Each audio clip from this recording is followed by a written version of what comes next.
سلام، من سمرم. خوش اومدیم به سمر سیکرت تاج. امروز میخوایم با همدیگه یه سالاد اسفناج خیلی خوشمزه با میوه درست کنیم. لطفاً ویدیو رو تا آخر تماشا کنین و اگه دوست داشتین چنل رو سابسکرایب کنین. مواد لازم رو با هم ببینیم. بیبی اسفناج داریم که برای سالاد بهتره بیبی اسفناج باشه که یه مقدار ظریف‌تر و بهتره. انار دون کرده، من یه دونه انار بزرگ رو دون کردم برای سالاد. کیوی داریم که من خوردش کردم، خب هرچی رسیده ترم باشه طبیعتاً بهتره. پنیر پارمزان که من با رنده درشت رندش کردم و میرزمش توی سالاد.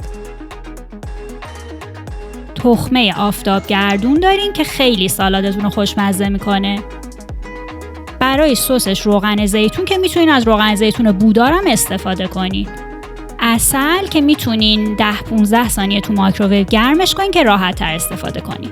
لیمو ترش، یه دونه لیمو ترش بزرگ من استفاده میکنم. نمک که خب میچشین به سستون میزنین. فلفل من سیاه و سفیده مخلوط. اگه یه دونه از این ظرفا تو خونه دارین برای درست کردن سس سالاد خیلی بهتون کمک میکنه. حالا بریم ببینیم چجوری. روغن زیتون رو اضافه کنین. عسل رو هم که یه کوچول گرمش کردین اضافه کنین و بریزین تو ظرف. لیمو ترشتون هم مثل همیشه روی برد یه قلش بدین که راحت تر بتونین آب لیمو ترش رو استفاده کنین. من از لیمو چکون استفاده میکنم. آب لیمو ترشم به مواد سس سالاد اضافه میکنم. در آخرم نمک و فلفل. من 2 پینچ نمک و یه مقدارم فلفل ریختم. شما به طبق سلیقتون میتونین تغییرش بدین. بعد خیلی راحت در این ظرفه رو ببندین. یه تکون کوچولو که بهش بدین بدون هیچ کثیف‌کاری سس سالادتون حاضر میشه. به همین راحتی. من یه ظرف خالخالی خوشگل دارم که برای سالادم برداشتم. اسفناج رو بریزین توی ظرف و میوه ها رو بهش اضافه کنین. انار و کیوی من اضافه میکنم.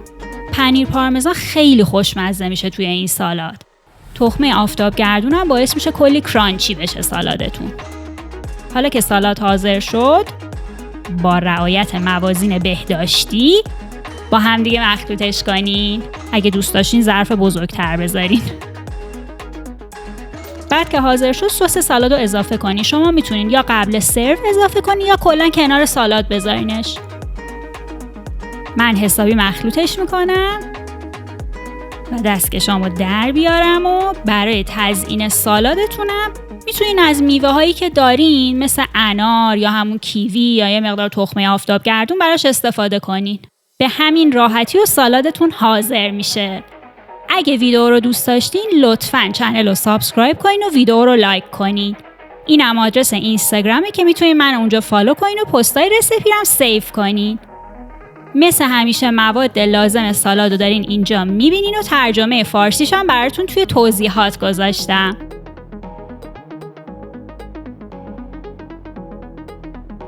مرسی که ویدیو رو تماشا کردین و 2 ویدیو پیشنهادی منم یادتون نره. تا ویدیوی بعدی خداحافظ.